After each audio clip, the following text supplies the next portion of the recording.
سيداتي وسادتي، أهلا بكم أينما كنتم، وأسعد الله أوقاتكم بكل خير. أحييكم وأقدم نشرة أخبار المساء والمسهل بالعناوين.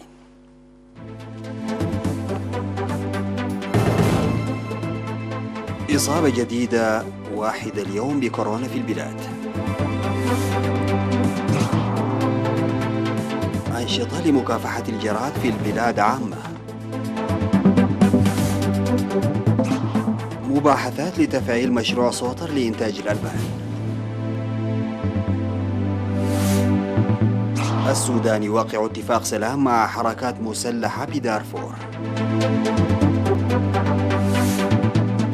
ميشيل عون يكلف مصطفى أديب تشكيل حكومة لبنانية جديدة. ووفد إسرائيلي أمريكي يصل إلى أبو ظبي في أول رحلة تجارية مباشرة. السلام عليكم ورحمة الله. أظهرت الفحوصات المخبرية التي أجريت اليوم 31 من أغسطس في مركز صنعفة للعزل في الإقليم الجنوبي إصابة مواطنة بفيروس كورونا. قدمت المواطنة مؤخرا بطريقة غير نظامية من إثيوبيا.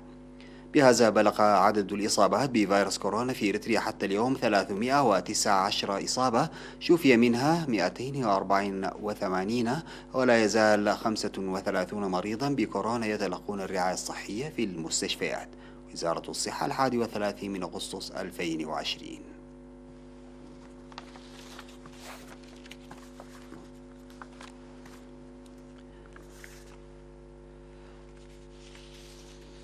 تشهد البلاد في هذه الآونة انتشار الجراد الصحراوي وبالتزامن تنفذ أنشطة المكافحة التي تتضافر فيها جهود الجميع. المزيد من التفاصيل في سياق التقرير التالي. أعلنت وزارة الزراعة أن الجهود الحثيثة الجارية لمكافحة الجراد الصحراوي الذي انتشر في كافة أقاليم البلاد حاليا بكميات مختلفة بعد ظهوره الأسبوع الفائت بأسراب قليلة ومناطق محدودة في إقليم شمال البحر الأحمر، واستمراره بصورة خطيرة في منطقة شرق أفريقيا. وأوضحت الوزارة أن أعمال واسعة تجري في الإقليم الأوسط بتضافر جهود قوات الدفاع والإدارات وخبراء الزراعة للسيطرة على الجراد قبل إلحاقه الأضرار بالمزارع والمراعي.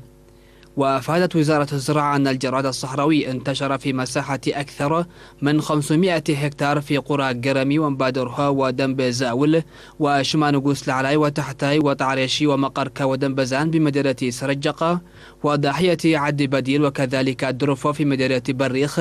وتجري عملية مكافحة فعالة وقوية لإبادته برش المبيدات. وظهر الجراد الصحراوي في ضاحية غودا غودي بمدينة لوغو عنسبة في إقليم الكاشبركة ومديريات عتكليزان وهبرو وقلب في إقليم عنسبة. وفي الإقليم الجنوبي ظهر الجراد الصحراوي في ضاحيتي كساد إمبا وعد بقع في مدينة صنعفة في مساحة أكثر من 150 هكتار، وضاحية عد رسو في مدينة دك أمحارة في مساحة حوالي 5 هكتار. وتستمر الجهود من يوم السبت 29 من أغسطس للسيطرة عليه، بينما تجري الاستعدادات الجادة لإبادة الجراد المنتشر في مساحة حوالي 200 هكتار في مناطق غولو ودوغو غولو وموكا في مدينة صنعفة. في غضون ذلك نفذت أعمال المكافحة البناءة من 23 من أغسطس لمكافحة الجراد الذي انتشر في أكثر من 360 هكتار في مديريات فرو وفعبت والشعب في إقليم شمال البحر الأحمر. ولا تزال أنشطة المكافحة مستمرة. وأشارت وزارة الزراعة إلى مشاهدة جراد الجندب الذي تكاثر داخل البلاد في مدينة وسط دنكاليا في إقليم جنوب البحر الأحمر، موضحة بأنه إلى جانب أسراب الجراد القادمة من دول الجوار، فأن الجراد الصحراوي الذي يتكاثر داخل البلاد بدأ التكاثر في غير أوانه نتيجة للأوضاع الملائمة والأجواء المناسبة. وناشدت وزارة الزراعة الشعب والإدارات وأعضاء قوات الدفاع وخبراء الزراعة القيام بالمتابعة الجادة وتقديم المعلومات العاجلة لوجود الإمكانية الكبيرة لانتشار الجراد الصحراوي القادم من دول الجوار والمتكاثر في الداخل الانتشار في مناطق البلاد المختلفة. عقد اجتماع لتفعيل وتطوير مشروع سوتر لتربية أبقار الألبان الذي تأسس عام 1999 في مديرية حمل مالو وانتقل عام 2003 إلى المزارعين. وبحث حاكم إقليم عنسبة سفير عبد الله موسى ومسؤولة قسم الزراعة والأراضي بالإنابة السيدة كبرة مسقل لدى تفقدهما المشروع ولقاء المشرفين عليه مصاعب المشروع وسبل حلها. ودعا السفير عبد الله المزارعين لتسخير وتنسيق قدراتهم لتطوير المشروع وإنتاج العلف الزراعي وتطبيق إرشادات المهنيين، وعلى مكتب وزارة الزراعة القيام بزيارات مستمرة لمتابعة تطور المشروع. من جانبه أشار مسؤول تنمية الألبان واللحوم في مكتب وزارة الزراعة بإقليم عنسبة السيد صقزاء بن بايه إن السبب الرئيسي لتدني عمل المشروع هو القصور الإداري وعدم دفع الأعضاء لمستحقات القروض. ويضم مشروع ساطر الكائن في مساحة 104 هكتارات وانطلق ب100 وبقرتين يضم 5 آبار مع المضخات وكهرباء ممتدة من كرن و76 بيتا لمأوى الأبقار و4 خزانات للمياه.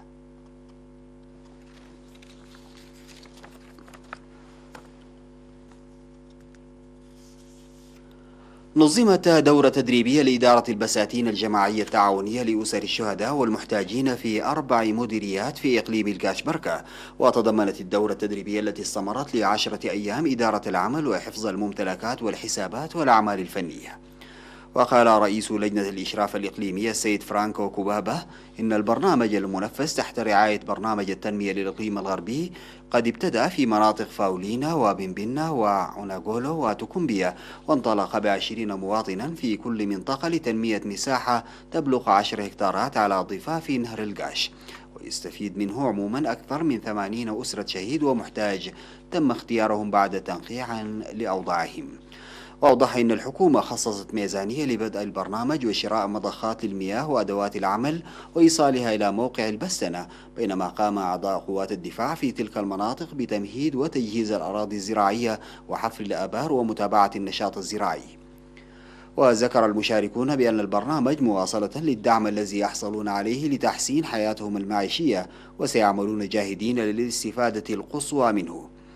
أوضح منسق جبهة التنمية للإقليم الغربي العميد سمون عقبة إن المتابعة ومساعدة المواطنين ستستمر، وإن تقديم الدورة التدريبية بعد فترة عمل وخبرة محدودة ستساهم في الدفع بالنشاط التنموي.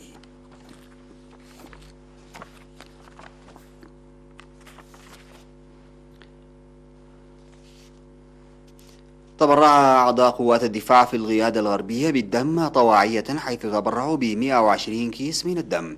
وقال رئيس جمعية المتبرعين الطوعيين بالدم في إقليم الكاشبركة السيد قبر مسقل مبايه إن البرنامج جزء من الأنشطة التي تقوم بها الجمعية بالتفاهم مع الجهات المهنية، مشيرا إلى تخفيف مشكلات نقص الدم في المؤسسات الصحية بفضل ارتفاع الوعي بالتبرع الطوعي بالدم. وأكد المتبرعون بالدم أن الهدف هو إنقاذ الحياة، ويجب على جميع المواطنين التبرع بالدم.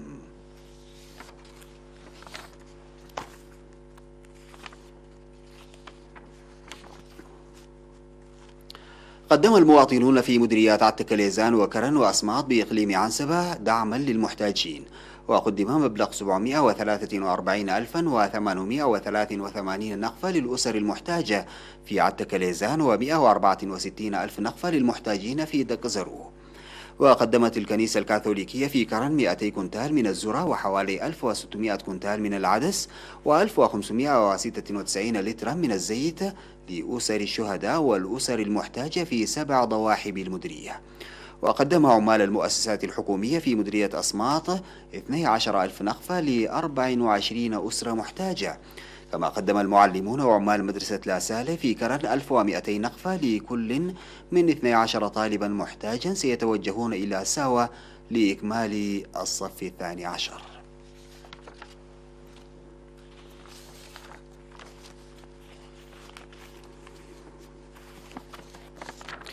بعد الفاصل سادتي نعود بالأخبار الخارجية.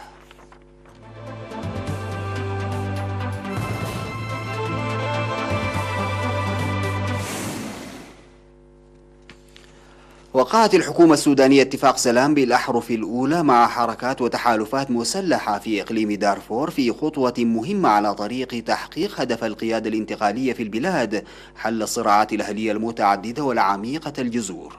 وتشمل الجماعات المسلحة التي وقعت الاتفاق حركة العدل والمساواة وجيش تحرير السودان بقيادة مناوي وكلاهما من إقليم دارفور، والحركة الشعبية لتحرير السودان شمال بقيادة مالك عقار وهما في جنوب كردفان والنيل الأزرق. وجرى توقيع الاتفاق في جوبا بحضور كل من رئيس مجلس السيادة السوداني الفريق أول عبد الفتاح البرهان ورئيس الوزراء عبد الله حمدوك ووفد رفيع من الخرطوم. ويرى متابعون أن هذا الحضور المكثف للمسؤولين السودانيين يكشف اهتمام الخرطوم البالغ باتفاق السلام الذي ينهي عقودا من الاقتتال الأهلي. كلف الرئيس اللبناني ميشيل عون سفير بلاده لدى برلين مصطفى أديب تشكيل حكومة جديدة بعدما نال تأييد 90 نائبا خلال الاستشارات النيابية. وبدا واضحا أن توافقا حصل خلال الساعات الماضية بين أبرز القوى السياسية لتسمية أديب، فقد أعلن أقطاب الطائفة السنية في لبنان أنهم توافقوا على اسم مصطفى أديب لتولي رئاسة الوزراء.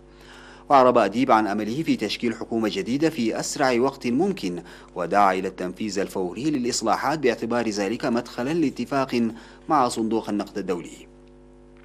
ويأتي اختيار هذه الشخصية غير المعروفة فيما سيعود الرئيس الفرنسي مانويل ماكرون لبيروت في زيارة ثانية منذ الانفجار بمرفأ المدينة في 4 أغسطس والذي خلف 190 قتيلا على الأقل. وصل مدينة أبو ظبي وفد إسرائيلي أمريكي يترأسه صهر الرئيس الأمريكي ومستشاره جاريد كوشنر على متن أول رحلة تجارية مباشرة بين تل أبيب وأبو ظبي، في أول خطوة عملية على طريق تنفيذ اتفاق تطبيع العلاقات بين الإمارات والدولة العبرية. أعلنت إسرائيل والإمارات العربية المتحدة في 13 أغسطس الجاري عن اتفاق بوساطة أمريكية لتطبيع العلاقات بينهما بعد سنوات شهدت تقاربا بين البلدين. وشهد الأسبوعان الماضيان تكثيف الاتصالات بين البلدين، وألغت الإمارات قانون مقاطعة إسرائيل لسنة 1972 منهية 48 عاما من المقاطعة. وإضافة إلى كوشنر تقل الرحلة مستشار الأمن القومي الأمريكي روبرت أوبراين والمبعوث الأمريكي الخاص لإيران براين هوك وعددا من كبار شخصيات إدارة الرئيس دونالد ترامب. قال وانغ لي أكبر دبلوماسي في الحكومة الصينية إن ميلوس فيسترسبيل رئيس مجلس الشيوخ التشيكي سيدفع ثمنا باهظا لقيامه بزيارة رسمية لتايوان في تحذير تجاهله فيسترسيل الذي قال إنه لا يسعى إلى مواجهة سياسية.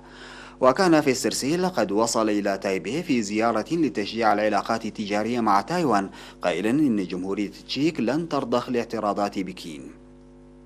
وقال وانغ عضو مجلس الدولة الصيني خلال زيارة لألمانيا إنه سيكون هناك رد. ونقلت وزارة الخارجية الصينية عن وانغ قوله لن تتخذ الحكومة الصينية والشعب الصيني موقف عدم التدخل أو البقاء مكتوفي الأيدي، وسنجعله يدفع ثمنا باهظا لسلوكه القاصر والانتهازية السياسية. وامتنعت وزيرة الاقتصاد التايوانية وانغ مي هوا عن التعليق بشكل مباشر على هجوم الصين على فيسترسيل، لكنها قالت إن لدى الجانبين كثيرا من القواسم المشتركة.